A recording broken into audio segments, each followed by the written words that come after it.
Living out of suitcases and in tiny rentals? Come to Fred's folding class.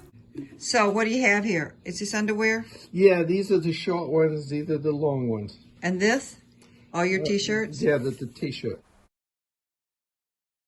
This is a friend that helps us out a lot. So Fred's taking a folding class. If you're going to live tiny, you're going to have to make your clothes tiny. And for packing too, this is going to be a miracle for you guys.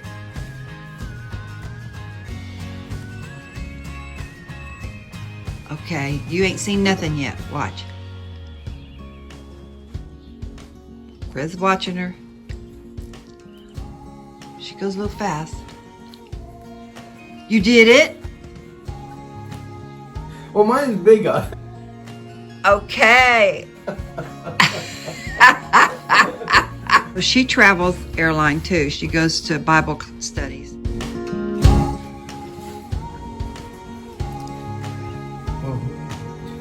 Turn it over. Yeah, you're doing great.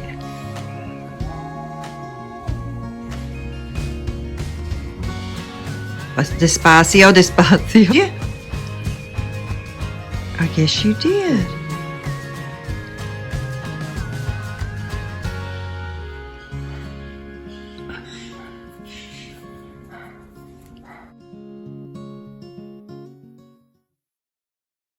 That's it. Be sure to subscribe to learn about life in Huatulco and to learn about retiring in Mexico also, because we do share 25 years experience with you. Do you need a virtual mailbox so you can take care of business and personal communication on a daily basis? Are you interested in expat or nomad insurance that's highly affordable? Click our links below. We'll be back soon. Retired in Mexico!